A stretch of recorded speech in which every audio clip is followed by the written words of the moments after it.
Bismillahirrahmanirrahim. Assalamualaikum warahmatullahi wabarakatuh. Innal hamdalillah nahmaduhu wa nasta'inuhu wa nastaghfiruh wa na'udzu billahi min shururi anfusina wa sayyiati a'malina. Man yahdihillahu fala mudilla lahu wa man yudlil fala hadiya lahu. Ashhadu an la ilaha illallah wahdahu la syarika lah wa ashhadu anna Muhammadan abduhu wa rasuluh. Allahumma salli wa sallim wa barik ala nabiyyina Muhammadin wa ala alihi wa ashabihi ajma'in. Ma'asyiral muslimin azanallahu wa iyyakum. Melanjutkan bab sumpah dan nazar, hadis yang ke 1175,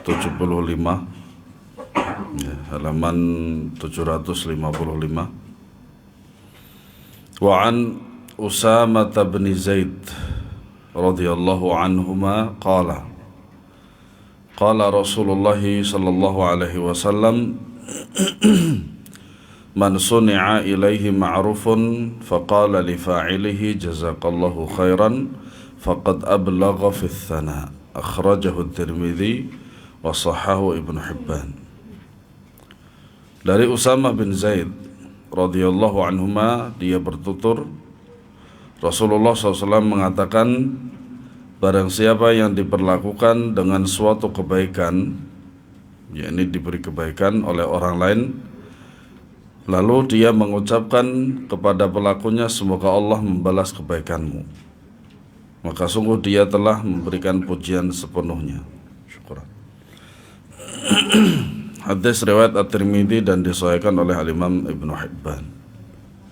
Ya.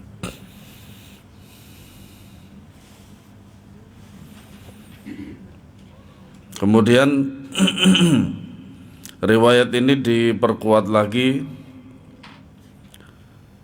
sebuah hadis yang diriwayatkan oleh Jabir bin Abdullah. Rasulullah sallallahu alaihi wasallam bersabda, man suni'a ilaihi ma'rufun falyujzihu fa illam yajid ma yujzihu falyuthni alaihi fa innahu idza athna alaihi faqad syakarahu wa in katamahu faqad kafarahu. Siapa diberi kebaikan oleh orang lain, maka balaslah kebaikannya, ya. Atau lebih baik, ya. Sebagaimana firman Allah Subhanahu wa taala, wa idza huyyitum bi tahiyyatin fahayyu bi ahsani aw rudduha bi ahsan minha aw rudduha. Ya. Jika tidak memiliki sesuatu untuk membalasnya, maka pujilah dia. Ya. Karena apabila memujinya, maka sesungguhnya dia telah mensyukuri kebaikan tersebut. Man lam yashkurillah lam yashkurin nas. Atau apa kebalikannya, ya? Man lam yashkurin nas lam yashkurillah. Barang siapa yang tidak bisa berterima kasih kepada manusia, ya, maka dia juga tidak bisa berterima kasih kepada Allah Subhanahu wa taala. Jika dia menyembunyikan kebaikannya, berarti dia telah mengkufuri, tidak mensyukuri kebaikannya. Nah, hadis riwayat Al-Bukhari, disahihkan oleh Syekh Al-Albani rahimahullahu taala. Nah, hadis ini yaitu tentang membalas kebaikan dengan mendoakan, ya. Makanya jazakallahu khairan itu adalah doa. Ya, termasuk di dalamnya adalah syukran. Jazakallahu khairan atau syukran, minimal syukran. Ya. Lebih afdalnya sesuai dengan sabda Nabi SAW pada hadis ini adalah jazakallahu khairan, itu lebih afdal. Ya, terima kasih, matur suwun, hatur nuhun, dan seterusnya. Itu minimalnya. Jikalau ada hadis ini sampai kepada kaum muslimin, maka yang lebih afdal adalah jazakallahu khairan. Ya, sehingga Al-Imam As-San'ani rahimahullahu ta'ala mengatakan bahwasanya hadis ini sebenarnya, ya, tidak cocok tertera di dalam kitab Sumpah dan Nazar, tetapi Kitabul Jami' yang di akhir daripada pembahasan Kitab Bulughul Maram ini sebenarnya, kata beliau. Dan memang sahih, ya. Di sini ada syahidnya, ada penguatnya bahwasanya hadis ini yang lebih cocok pada Kitabul Jami', yaitu kata ma'ruf, man suni'a ilaihi ma'ruf, ya.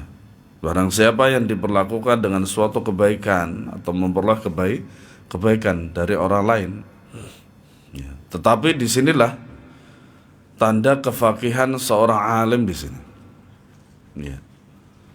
Kadang tidak kita masuk akal hadis ini masuk ke dalam sumpah dan nazar, ya. Maka disinilah tanda akan kefakihan, keilmuan daripada Al-Imam Ibnu Hajar rahimahullah yang tidak kita fahami, ya.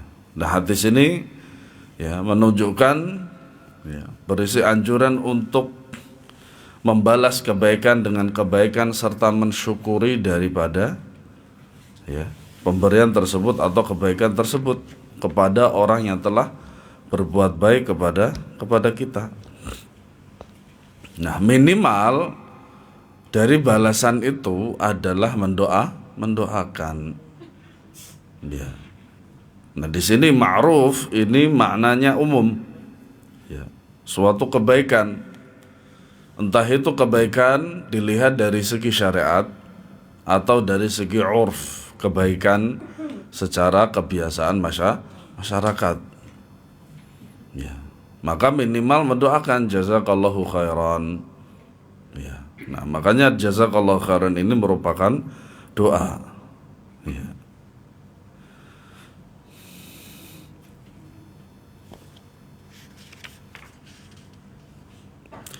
Nah, adapun maksud daripada memujinya, ini dalam hadis yang tadi saya sampaikan yang diriwayatkan oleh Al-Imam Al-Bukhari tadi, maksud daripada memujinya adalah mendoakan kebaikan untuknya, seperti yang disebutkan dalam hadis tersebut. Dan juga ada penguatnya dari Ibnu Umar radhiyallahu anhu, man ista'adza billahi fa'a'idzuhu wa man sa'ala billahi fa'u'tuhu wa man ata ilaikum ma'rufan fakafi'uhu wa fa in lam tajidu fad'u lahu hatta ya'lama anna qad kafa'tumuhu. Siapa minta perlindungan dengan nama Allah, maka lindungilah dia. Siapa meminta dengan nama Allah, maka berilah dia. Siapa melakukan kebaikan terhadapmu, maka balaslah kebaikannya. Kalau kamu tidak memiliki sesuatu untuk membalasnya, maka doakanlah dia hingga dia mengetahui bahwa kamu telah membalas kebaikannya, ya. Allah Subhanahu wa taala berfirman, hal jazaa'ul ihsani illal ihsan. Tidak ada balasan untuk kebaikan selain kebaikan pula. Nah, di sini kadang di antara kita itu misalkan memberikan sesuatu kepada si fulan, jazakallahu khairan. Nah, kemudian pada waktu yang sama setelah itu si fulan yang diberi itu kemudian memberikan sesuatu kepada si fulan lagi itu tadi. Akhirnya apa? Ibarat kata kayak tukar daripada pemberian. Kemudian orang yang memberikan pertama kali itu mengatakan, nanti pahala saya apa? Berkurang. Sahih enggak itu? Enggak sahih. Tidak sahih.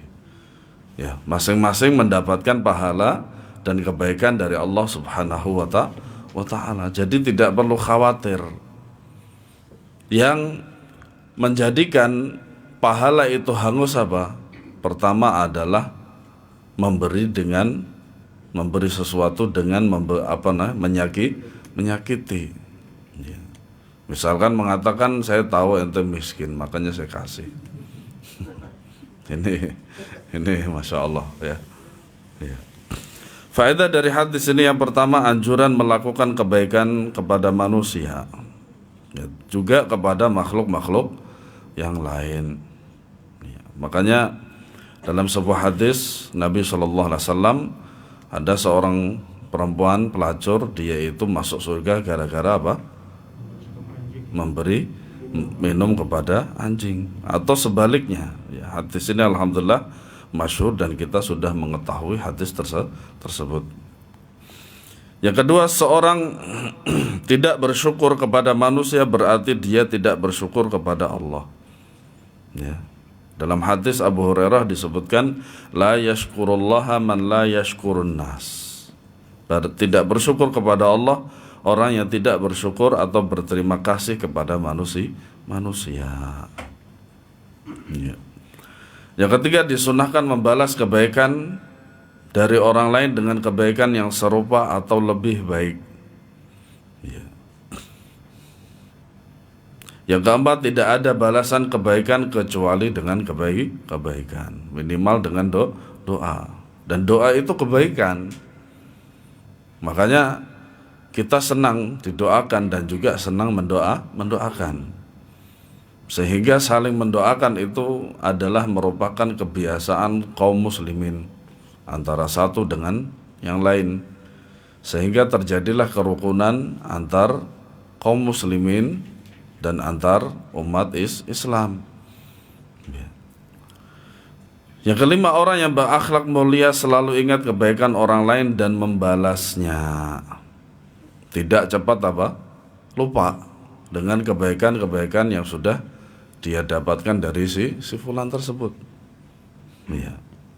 Apalagi sampai ketika sudah sering diberi kebaikan, ya, atau diperbaiki atau dibaiki, ternyata malah berbuat buruk.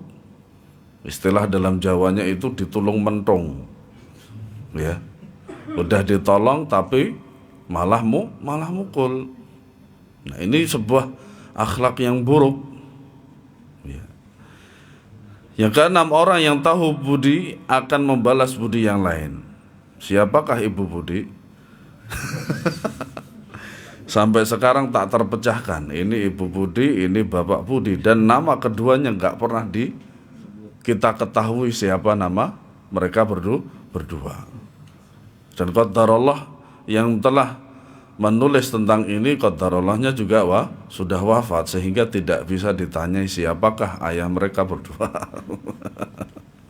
Iya. Yang ketujuh, siapa yang membalas kebaikan orang lain dengan mendoakan agar Allah membalasnya dengan kebaikan, ya, sungguh ia tidak termasuk orang yang tidak tahu berterima kasih. Ya.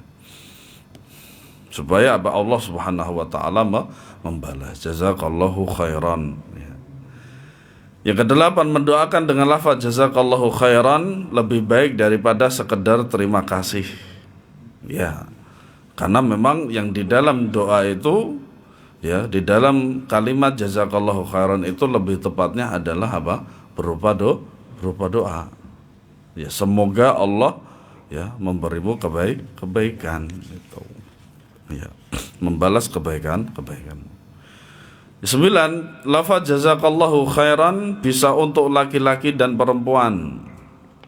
Ya, jazakillahu khairan untuk perempuan. Jazakunallah itu untuk perempuan banyak. Jazakumullahu khairan untuk laki-laki banyak atau untuk laki-laki tunggal. Nah, untuk laki-laki tunggal jazakumullahu khairan, kenapa pakai antum? Ya, seperti kita ketahui, kita sering memanggil atau menggunakan kata antum untuk satu sama lain itu adalah untuk at-tahrim, lil ikram, yaitu untuk menghormati, memuliakan. Ya. Yang ke-10, dianjurkan seorang muslim untuk mendoakan muslim yang lain. Ya, bukan berarti ketika kita didoakan dari orang lain itu bukan berarti kita buruk loh ya. Kecuali jikalau ada beberapa lafaz-lafaz yang itu doa tapi justru sebenarnya itu merupakan bahwasanya kita itu dalam keadaan buruk. Contoh, Allahu yahdik. Itu orang Arab itu kalau dikatakan kepada dia Allahu yahdik, itu agak marah dia. Kenapa? Allahu yahdik itu kan artinya semoga engkau mendapatkan hidayah. Oh, berarti dia itu dalam kesesatan. Makanya ketika ya kita bermuamalah dengan orang Arab kemudian kita jengkel kepada dia kemudian mengatakan Allahu yahdik, itu sama aja dia itu sesat. Makanya doa seperti itu orang-orang Arab itu marah. Ya. Hadis selanjutnya, wa 'an Ibnu Umar radhiyallahu anhuma 'anil Nabiy sallallahu alaihi wasallam annahu naha 'anil nadhri wa qala innahu la ya'ti bi khairin wa innama yustakhraju bihi minal bakhil, muttafaqun alaih. Dari Ibnu Umar radhiyallahu anhu dari Nabi sallallahu alaihi wasallam bahwa beliau melarang bernazar ya. Kenapa demikian? Nazar itu kata para ulama salafus saleh, nazar itu adalah amalannya orang-orang malas ya. Untuk melakukan sesuatu cita-cita dia tapi dia tidak merasa tidak mampu dan juga malas untuk melakukan sebab daripada untuk mendapatkan sesuatu tersebut, akhirnya dia apa? Bernazar ya. Akhirnya apa? Ketika dia bernazar itu maka nazar menjadi wajib ya. Nabi SAW bersabda, nazar itu tidak mendatangkan kebaikan, tetapi dengan nazar itulah dikeluarkan harta dari orang yang bakhil. Hadis sahih riwayat Al-Bukhari dan Muslim ya. Allah Subhanahu wa taala dalam surat At-Taubah ayat 75 dan 77, wa minhum man ahadallahu la in atana min fadlihi lanasaddaqanna wa lanakunanna minas salihin falamma atahum min fadlihi bakhilu bihi wa tawallaw wa hum mu'ridun fa'aqabahum nifaqan fi qulubihim ila yaumi yalqawnahu bima akhlafullaha ma wa'aduhu bima kanu yaktibun. Dan di antara mereka ada yang telah berjanji kepada Allah, sesungguhnya jika Allah memberi sebagian karunia-Nya kepada kami, niscaya kami akan bersedekah dan niscaya kami termasuk orang-orang yang saleh. Ini nazar ya mereka kepada Allah, yaitu berupa keluasan rizki. Nazar tersebut ya, apabila Allah memberikan kepada mereka itu rizki yang luas, maka janji mereka dan nazar mereka kepada Allah adalah untuk bersedekah. Dan mereka yakin bahwasanya hal itu merupakan ya tanda-tanda orang-orang yang saleh ya. Ketika Allah memberikan kepada mereka sebagian dari karunia-Nya, mereka menjadi kikir dan berpaling. Sehingga dia mengatakan apa? Innama utitu bahwasanya apa? Ini atas usaha sendiri, bukan dari Allah Subhanahu wa taala. Ya. Nah, itu bentuk ya kedurhakaan kepada Allah Subhanahu wa taala dan selalu menentang kebenaran. Artinya apa? Dia itu menentang kebenaran bahwasanya rezeki itu datangnya dari Allah Subhanahu wa taala. Maka Allah menanamkan kemunafikan dalam hati mereka sampai pada waktu mereka menemui Allah, karena mereka telah mengingkari janji yang telah mereka ikrarkan kepada Allah, dan juga mereka akan selalu karena mereka juga ya mereka selalu berdusta. Nah, ini merupakan larangan nazar ya. Makanya nazar itu biasanya yaitu tadi saya sampaikan bahwasanya para ulama salafus saleh, nazar itu adalah amalannya orang-orang yang malas ya. Dalam hadis ini larangan bernazar ditujukan atas nazar-nazar yang makruh ya, yaitu mengaitkan nazar ini dengan syarat-syarat tertentu ya.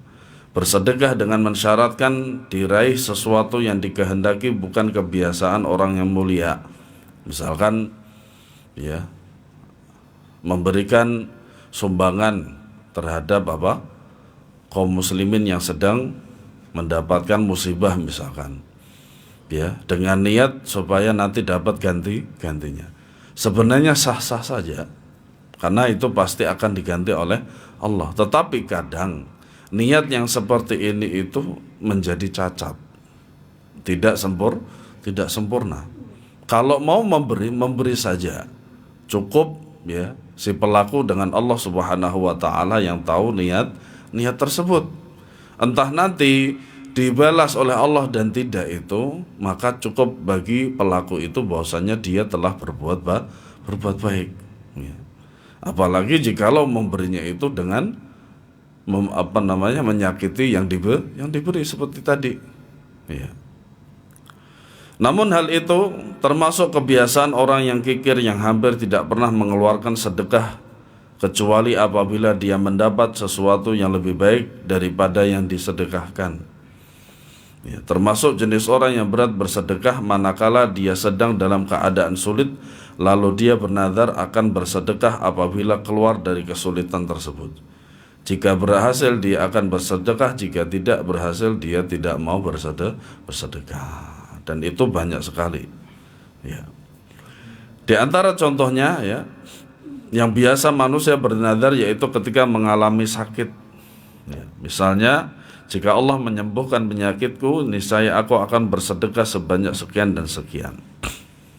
Dia tidak akan memberi sedekah tersebut kecuali jika sembuh dan merasa terpaksa memberikannya. Padahal Nabi SAW bersabda, ya, berobatlah kalian walaupun dengan sedekah satu kurma saja. Makanya sedekah itu ya di antara salah satu wasilah Allah memberikan kesembuhan kepada orang yang sakit. Ya. Dan itu terjadi ya salah satu dari warga negara Saudi Arabia. Waktu itu dia itu sakit berat sekali. Ya. Kanker lah, mungkin stadium 3 kalau tidak salah. Ya. Nah, kemudian mata itu seharusnya harus diganti. Enggak tahu itu sakit apa gitu. Nah, kemudian di Mesir dia itu berobat di Mesir. Nah, kemudian dia mendapati ada seorang ibu dan anak perempuannya, yang mana sebenarnya dia itu sangat miskin sekali, sehingga untuk makan aja tidak bisa makan sehari-hari, dan rumahnya pun betul-betul jelek sekali. Akhirnya si ibu ini pengen menjual matanya, salah satu matanya itu. Nah, ternyata terdengar oleh mereka, orang yang sakit ini, si perempuan Saudi ini. Ya. Nah, kemudian bertemulah antara si sakit ini dengan yang bersedia untuk menjual daripada matanya tersebut. Ternyata dia adalah orang yang sangat miskin sekali. Ya. Akhirnya ya, biaya yang untuk beli mata tersebut sekaligus operasinya itu sekitar 178 juta. Kalau dihitung dengan rupiah. Itu langsung saja disedekahkan kepada si anak perempuan dan gadis perempuan itu dan ibunya. Nah, ternyata setelah diperiksa beberapa hari kemudian, ya, berjalanlah itu seperti biasa, dan kemudian si perempuan Saudi ini dia itu periksa lagi, ternyata sudah sehat. Ya, sudah sehat. Makanya betul kata Nabi SAW, maka ya, berobatlah kalian itu walaupun dengan sedekah satu kurma saja. Nah, faedah dari hadis ini, yang pertama, larangan bernazar dengan nazar yang makruh. Kebanyakan dari para ulama berpendapat bahwa hukumnya makruh. Nazar itu hukumnya makruh. Sebagian berpendapat hukumnya haram, sebagaimana yang diungkap oleh Imam As-San'ani. Ya. Yang kedua, wajibnya menunaikan nazar yang berupa amal ketaatan. Makanya jikalau dia bernazar untuk melakukan sesuatu yang dilarang dalam agama, ini hukumnya haram, minimal makruh. Ya. Yang ketiga, umumnya dengan bernazar itulah dikeluarkan harta dari seorang yang bakhil. Ya, karena dia harus membayar daripada nazarnya jikalau dia menyelisihi nazar tersebut. Yang keempat, celaan terhadap sifat bakhil dan kikir, bahkan terhadap diri sendiri. Iya. Nggak mau mengeluarkan duit sama sekali untuk apa? Untuk kebutuhan diri sendiri. Ya. Atau benda-benda atau kebutuhan yang ada dari dia itu dia hemat, super hemat banget. Ya, akhirnya apa? Kena penyakit. Yang kelima, sesungguhnya nazar diniatkan manusia tidak bisa menolak takdir yang telah ditentukan oleh Allah Subhanahu wa taala. Ya. Yang keenam, anjuran untuk ikhlas dalam beramal, ikhlas lillahi taala, karena Allah Subhanahu wa taala. Dia bisa berbuat seperti itu adalah karena rahmat dari Allah Subhanahu wa taala. Maka tidaklah dia melakukan perbuatan baik itu kecuali untuk Allah Subhanahu wa taala. Ya. Yang ketujuh, wajib beriman kepada qada dan qadar, yakni takdir yang baik dan buruk. Artinya apa? Apapun yang dia dapat setelah nazar itu, maka tetap ada kewajiban bagi dia untuk beriman dan menerima daripada qada dan qadar Allah Subhanahu wa taala. Ya. Kemudian hadis yang selanjutnya,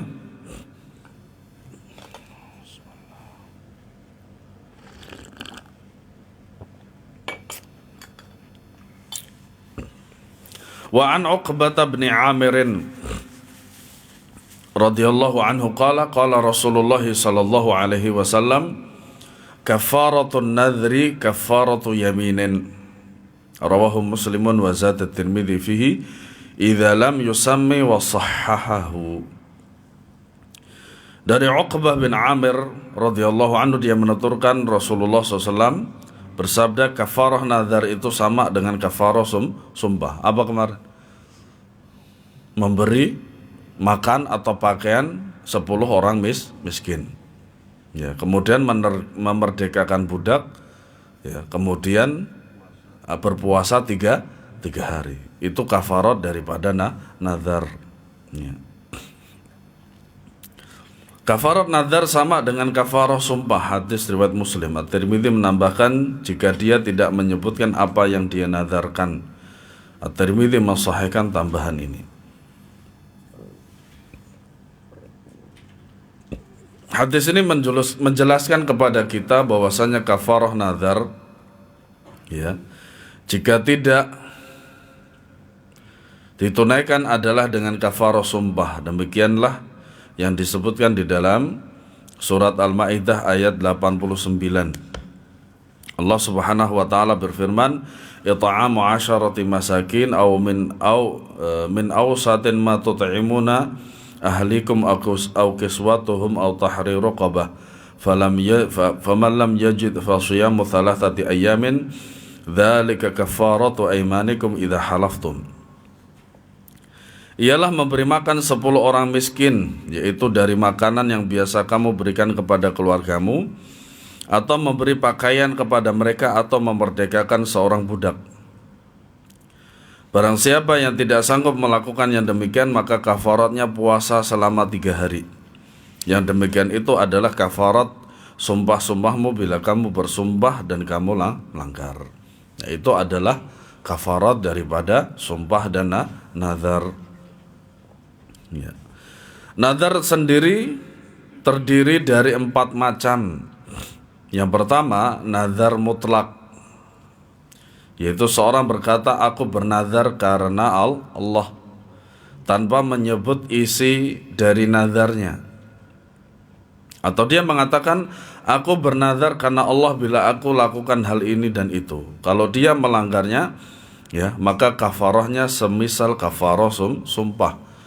Kafarah mutlak, nazar mutlak, yang didahului dengan perkataan apa?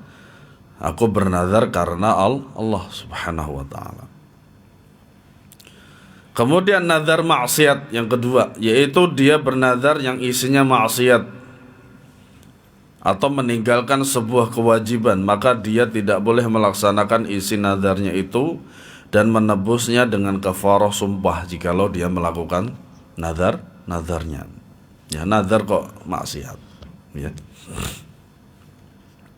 Kemudian yang ketiga, nazar berat, yaitu dia bernazar dengan nazar yang tidak mampu atau sulit dia tunaikan. Ya, misalkan saya bernazar kepada Allah, semoga saya bisa menguasai Indonesia. Sementara kekuatan dari finansial dan kekuatan dari tenaga aja dia lemah. Ya, ini berat dan tidak mungkin akan terjadi. Ya. Maka jika dia tidak mampu dan merasa kesulitan menunaikan nazar tersebut, dia wajib menebusnya dengan kafarah sumpah. Itu tadi. Kemudian yang keempat, nazar ketaatan, yaitu seorang yang bernazar untuk melakukan ketaatan seperti sholat, puasa, haji, dan umroh. Ya, apalagi sekarang para jamaah rahimakumullah, umroh itu sekarang Masya Allah, saya tidak melihat adanya biaya umroh itu kurang dari 25 juta, bahkan lebih. Itu belum yang lain seperti karantina dan lain sebagainya, hampir 40 juta. Nah, yang seperti inilah nazar ini dibutuhkan juga. Cuman memang harus tetap ada duitnya, kan begitu. Iya, bernazar bisa umroh. Ya, pada masa pandemik seperti ini. Ya sama ketika kemarin saya mendapati ya sebagian mahasiswa Madinah itu yang sebenarnya sudah harus berangkat, ya. Beberapa hari lagi mereka itu akan berangkat, ternyata apa? Ada persyaratan-persyaratan yang harus ditunaikan. Yaitu apa? Di antaranya vaksin. Kemudian juga akan dilakukan karantina di luar Saudi.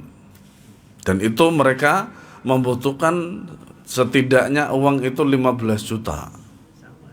Itu. Nah, kebanyakan yang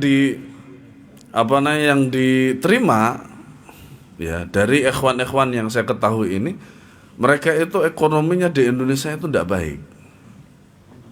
Ya, tidak baik. Ya, akhirnya apa? Kita bantu dengan open donasi di antaranya, ya. Kemudian dan alhamdulillahnya nanti dikembalikan. Ya, nanti ketika ya, apalagi 15 juta bagi yang ekonominya rendah itu berat. Berat. Walaupun nanti itu diganti di sananya di Saudi Arabia. Nah, ya.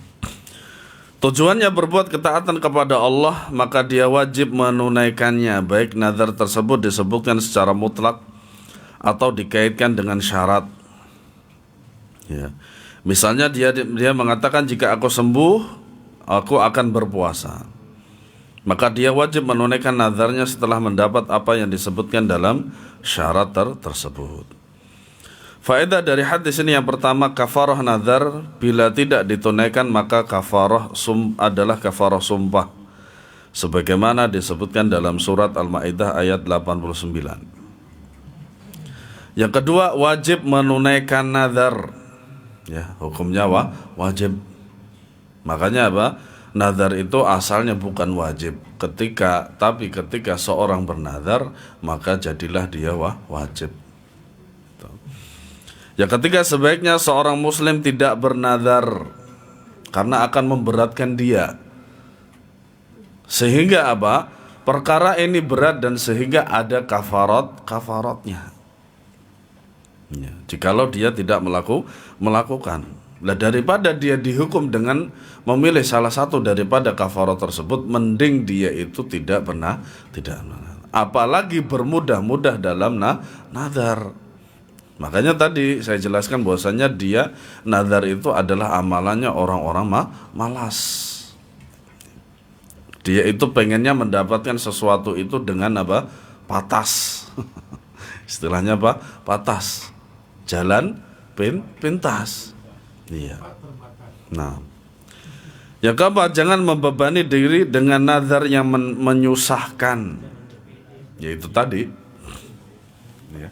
Nah, hadis selanjutnya ini tentang nazar, ya, larangan menunaikan nazar maksiat. Wali Abi Dawud min hadits Ibnu Abbas marfu'an man nadhara nadhran lam yusammihi fa kafaratuhu kafaratu yaminin wa man nadhara nadhran fi ma'siyatin fa kafaratuhu kafaratu yaminin wa man nadhara nadhran la yutiquhu fa kafaratuhu kafaratu yaminin wa isnaduhu sahih illa anna al-hufadha rajjaha waqfahu. Dalam riwayat Abu Dawud dari hadis Ibnu Abbas radhiyallahu anhuma dengan sanad marfu' disebutkan barang siapa yang bernazar namun dia tidak menyebutkan apa nazarnya, maka kafaratnya sama dengan kafarat sumpah. Barang siapa yang bernazar untuk melakukan maksiat, maka kafaratnya seperti kafarah sumpah. Barang siapa yang bernazar melakukan sesuatu yang tidak mampu dia laksanakan, maka kafarah atasnya sama dengan kafarah sumpah. Sanad hadis ini sahih, hanya para hufadz, ya para ulama penghafal hadis merajihkan riwayat yang sanadnya mauquf. Jadi hadis ini adalah marfu', dhaif. Kemudian di riwayat Bukhari min hadits Aisyah, ya, wa man nadhara an ya'siyallaha fala ya'sihi. Dalam riwayat Al-Bukhari dari hadits Aisyah radhiyallahu anha disebutkan barang siapa bernazar untuk mendurhakai Allah, maka janganlah dia mendurhakainya. Ya ada ya orang itu niat bahkan bernazar untuk maksiat kepada Allah. Masya Allah, luar biasa. Ya. Nah kemudian dalam riwayat yang lain juga dari Bukhari, ya, hadis lengkapnya adalah man nadhara an yuti' Allah falyuti'hu wa man nadhara an ya'si Allah fala ya'sihi. Nah itu hadisnya yang lebih lengkap dari hadis ini. Barang siapa bernazar untuk taat kepada Allah, maka hendaklah dia taat. Barang siapa bernazar untuk mendurhakai Allah, maka janganlah dia mendurhakai, atau jangan dia melaksanakan nazar tersebut. Ya. Kemudian dalam riwayat Muslim, wali Muslimin min hadits Imran. Abu Dawud itu jalannya dari Ibnu Abbas tapi marfu', sehingga dia dhaif. Hadisnya Bukhari, riwayat Bukhari itu dari hadis Aisyah, sehingga dia sahih. Ya. Kemudian juga riwayat Muslim ini dari hadis Imran bin Husain. Ya. Beliau riwayat dari Imran bin Husain, la wafa'a li nadhrin fi ma'siyatin. Dan di dalam riwayat Muslim dari hadis Imran, tidak boleh menunaikan nazar dalam hal maksiat. Ya. Nah disinilah faedah kita membahas hadis. Ternyata hadis Abu Dawud ini tidak bisa terangkat derajatnya. Ya, tidak bisa terangkat derajatnya. Padahal ada dua hadis yang sahih diriwayatkan oleh Al-Imam Al-Bukhari dan Muslim. Ada satu, ya, syahid atau redaksi dari hadis ini yang menyamai dengan redaksinya Bukhari dan Muslim. Tapi ternyata kedua hadis ini tidak bisa mengangkat derajatnya hadis yang diriwayatkan oleh Abu Dawud. Bisa jadi karena dhaifnya itu sangat berat, ya, sehingga dia tidak bisa menjadi sahih li ghairihi. Nah, hadis ini menjelaskan bahwa barang siapa yang bernazar untuk bermaksiat kepada Allah, maka dia tidak boleh menunaikan nazarnya itu dan wajib membayar kafarah, yaitu kafarah sumpah. Ya. Kafarah ini ditegaskan oleh Ibnu Abbas radhiyallahu anhuma ketika ada seorang wanita yang datang kepadanya seraya mengadu, aku bernazar akan menyembelih anakku. Masya Allah. Ibnu Abbas menasihati, jangan kamu sembelih anakmu, tapi bayarlah kafarah sumpahmu. Masya Allah, luar biasa. Nah, Ada orang tua yang bertanya kepada Ibnu Abbas, bagaimana ada kafarah dalam masalah ini? Ibnu Abbas menjawab, sungguhnya Allah Ta'ala berfirman, walladzina yudhahiruna min nisaihim. Ya. Orang-orang yang menzihar istri mereka, kemudian Allah pun menetapkan ada kafarah di dalamnya sebagaimana kamu lihat. Nah, masalah zihar itu adalah seorang suami mengatakan kepada istrinya, ya, bahwasanya punggung istrinya itu sama dengan punggung ibu, maka dia haram untuk menjimainya. Ya. Faedah dari hadis ini yang pertama, siapa yang bernadar sesuatu yang tidak disebutkan, apabila dia tidak melakukannya maka dia terkena kafarah sumpah. Ya. Yang kedua, siapa yang bernadar melakukan maksiat maka dia tidak boleh melakukannya dan dia harus melaksanakan kafarah sumpah. Bahkan tidak bernadar pun untuk melakukan maksiat itu pun juga tidak boleh. Apalagi sampai bernadar. Nah, kalau bernadar itu kan istilahnya dia itu betul-betul berniat dengan kuat untuk melakukan maksiat. Nah, ini yang dilarang. Yang ketiga, siapa yang bernadar sesuatu yang tidak mampu dilakukan olehnya maka dia terkena kafarah sumpah. Nah. Hadis selanjutnya, wa an Uqbah bin Amir radhiyallahu anhu qala nadarat ukhti an tamshiya ila baitillahi hafiyatan fa amaratni an astaftiya laha Rasulullah sallallahu alaihi wasallam fastaftaituhu faqala Nabi sallallahu alaihi wasallam litamshi wal tarkab, muttafaqun alaihi wal lafdhu limuslimin. Dari Uqbah bin Amir, dia berkata, saudara perempuanku pernah bernadar berjalan dengan tanpa alas kaki ke Baitullah. Lalu dia menyuruhku agar meminta fatwa Rasulullah SAW tentang masalah tersebut. Maka aku pergi kepada Nabi SAW, lalu beliau menjawab, lakukan dengan berjalan dan berkendaraan.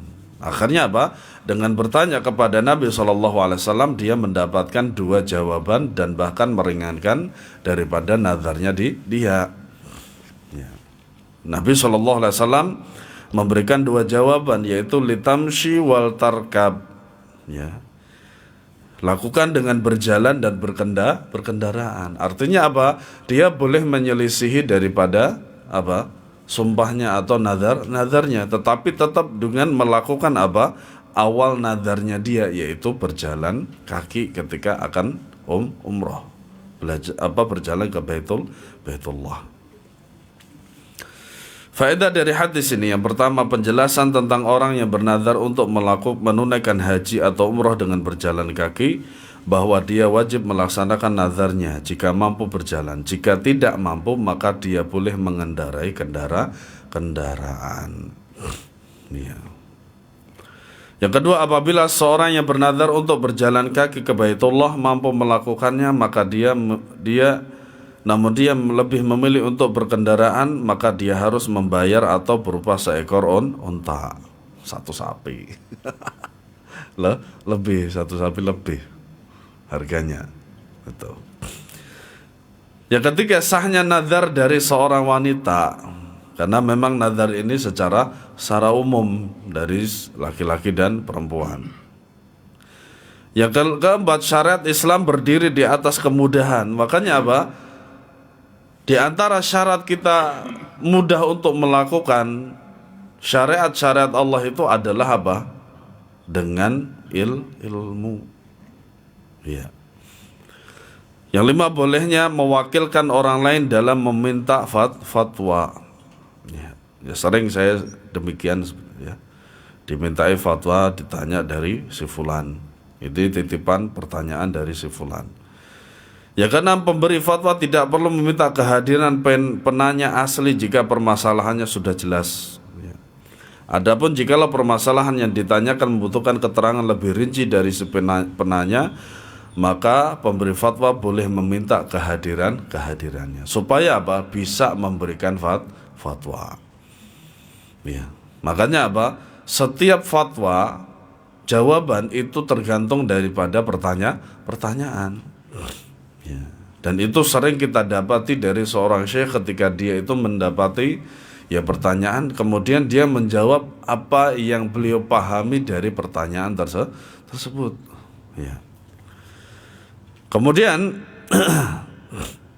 wali Ahmad wal arba'ati faqala inna Allah la yasna'u bisyaqai ukhtika syai'an murha faltakhtamir wal tarkab wal tasum thalathata ayyamin.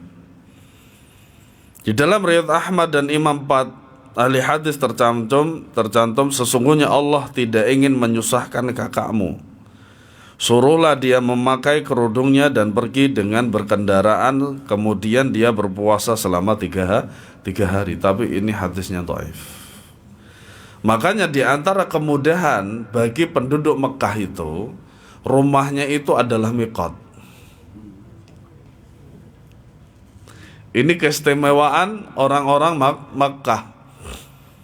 Makanya antum sekiranya nanti diberi kenikmatan, ya, nikmat oleh Allah Subhanahu wa taala bisa tinggal di sana misalkan. Antum bisa tiap hari umroh. Syukran. Ya, bisa. Kenapa? Karena antum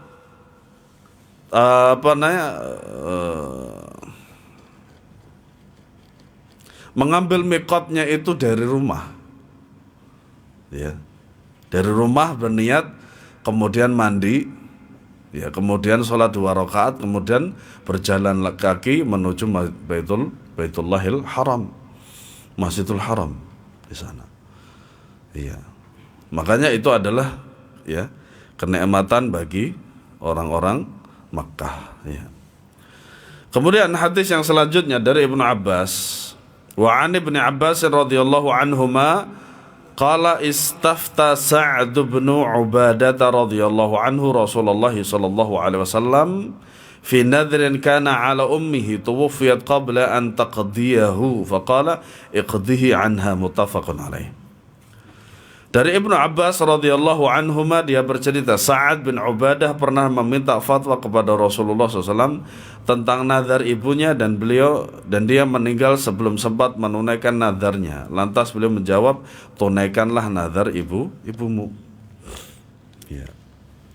Dan hadis ini merupakan hadis disyariatkannya seorang anak itu menunaikan nazar orang tuanya.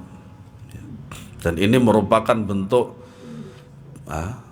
bakti anak kepada orang tuanya, ya. Nah, faedah dari hadis ini yang pertama, orang yang meninggal dunia dan memiliki utang nazar maka ahli warisnya disyariatkan untuk menunaikannya. Monggo yang punya nazar dari orang tuanya, ya. Jikalau mampu menunaikan silahkan, ya. Yang kedua, amal-amal soleh yang dilakukan oleh seorang anak jelas bermanfaat bagi orang tuanya yang sudah meninggal.